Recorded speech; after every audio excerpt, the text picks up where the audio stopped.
ಗೌರವಾನ್ವಿತ ಸರ್ವ ಇಲಾಖೆ ಸಚಿವರಾಗಿರ್ತಕ್ಕಂಥ ಪ್ರಿಯಾಂಕಾ ಖರ್ಗೆ ಅವರು ಮೊನ್ನೆ ಒಂದು ಹೇಳಿಕೆಯನ್ನು ನೀಡಿದ್ದಾರೆ. ಕೇಂದ್ರದಲ್ಲಿ ಕಾಂಗ್ರೆಸ್ ಪಕ್ಷ ಅಧಿಕಾರಕ್ಕೆ ಬಂದ್ರೆ RSS ಅನ್ನ ಬ್ಯಾನ್ ಮಾಡ್ಬಿಡ್ತೇವೆ. ಮೊದಲನೇದಾಗಿ ಇದು ತಿರುಕನ ಕನಸು. ಕೇಂದ್ರದಲ್ಲಿ ಕಾಂಗ್ರೆಸ್ ಪಕ್ಷ ಅಧಿಕಾರಕ್ಕೆ ಬರ್ತದೆ ಅಂತ ಹೇಳಿದ್ರೆ ಪ್ರಿಯಾಂಕಾ ಖರ್ಗೆ ಅವರೇ, ಸ್ವತಃ ನಿಮ್ಮ ತಂದೆಯವರು ಮಲ್ಲಿಕಾರ್ಜುನ್ ಖರ್ಗೆ ಅವರು ಅದು ನಂಬೋದಕ್ಕೆ ಸಾಧ್ಯ ಇಲ್ಲ. ರಾಹುಲ್ ಗಾಂಧಿ, ಸೋನಿಯಾ ಗಾಂಧಿನೇ ನಂಬೋದಕ್ಕೆ ಸಾಧ್ಯ ಇಲ್ಲ. ಅಂತದ್ರಲ್ಲಿ ಕೇಂದ್ರದಲ್ಲಿ ಕಾಂಗ್ರೆಸ್ ಪಕ್ಷ ಅಧಿಕಾರಕ್ಕೆ ಬರ್ತದೆ ಅನ್ನುವ ಕನಸು ಪ್ರಿಯಾಂಕಾ ಖರ್ಗೆ ಅವ್ರಿಗೆ ಯಾಕೆ ಬಿತ್ತು ಅಂತೇಳಿ ಈ ಸಂದರ್ಭ ಕೇಳೋದಕ್ಕೆ ಇಚ್ಛೆ ಪಡ್ತೇನೆ.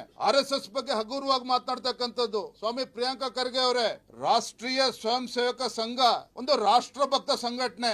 1962ರಲ್ಲೇನೆ ಏನ್ ಇಂಡಿಯಾ ಚೈನಾ ವಾರ್ ಆದಾಗ ರಾಷ್ಟ್ರೀಯ ಸ್ವಯಂ ಸೇವಕ ಸಂಘದ ಪಾತ್ರ ಏನಿತ್ತು, ಜವಾಹರ್ಲಾಲ್ ನೆಹರು ಅವರೇ ಅದನ್ನ ಸ್ವಾಗತ ಮಾಡಿ ರಾಷ್ಟ್ರೀಯ ಸ್ವಯಂ ಸೇವಕ ಸಂಘ ಒಂದು ರಾಷ್ಟ್ರಭಕ್ತ ಸಂಘಟನೆ. ಆ ಇಂಡಿಯಾ ಚೈನಾ ವಾರ್ ಸಂದರ್ಭದಲ್ಲಿ ನಮ್ಮ ಇಂಡಿಯನ್ ಫೋರ್ಸಸ್ ಪರವಾಗಿ ರಾಷ್ಟ್ರೀಯ RSS ನಿಂತಿತ್ತು ಅಂತ ಹೇಳಿ 1963ರಲ್ಲಿ ರಿಪಬ್ಲಿಕ್ ಪರೇಡ್ ನಲ್ಲಿ ಅವತ್ತು ಅವಕಾಶನ ಮಾಡಿಕೊಟ್ಟಿದ್ರು. ಜವಾಹರ್ಲಾಲ್ ನೆಹರು ಅವರು ಬ್ಯಾನ್ ಮಾಡಿದ್ರು, ಇಂದಿರಾ ಗಾಂಧಿ ಅವರು ಎಮರ್ಜೆನ್ಸಿ ಸಂದರ್ಭದಲ್ಲಿ ಬ್ಯಾನ್ ಮಾಡಿದ್ರು. ಆ ಬ್ಯಾನ್ ಮಾಡಿರ್ತಕ್ಕಂಥದ್ದು ರಾಷ್ಟ್ರೀಯ ಸ್ವಯಂ ಸೇವಕ ಸಂಘ ಹೋಗಿ ಗಾಡಿ ಬೇಡಿದ್ರೆ ಪರಿಣಾಮವಾಗಿ ಬ್ಯಾನ್ ಅನ್ನು ಲಿಫ್ಟ್ ಮಾಡಿದ್ರು ಅಂತೇಳಿ ನೀವೇನು ಅಪ್ರಬುದ್ಧವಾಗಿ ಏನು ಹೇಳಿಕೆಯನ್ನು ನೀಡಿದ್ದೀರಿ, ಸರಿಯಲ್ಲ.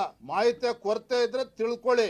ಈ ರೀತಿ ಒಂದು ರಾಷ್ಟ್ರೀಯ ಸ್ವಯಂ ಸೇವಕ ಸಂಘದ ಬಗ್ಗೆ ಹಗುರವಾಗಿ ಮಾತನಾಡ್ತಕ್ಕಂಥದ್ದು, ಯಾರೋ ಪುಡಾರಿಗಳನ್ನ ಕಳಿಸಿ ಅಲ್ಲಿ ಸಂಘದ ಕಚೇರಿ ಮುಂದೆ ಪ್ರತಿಭಟನೆ ಮಾಡ್ತಕ್ಕಂಥದ್ದು, ಇದು ಯಾವುದು ಕೂಡ ನಿಮಗೆ ಶೋಭೆ ತರ್ತಕ್ಕಂಥದ್ದಲ್ಲ.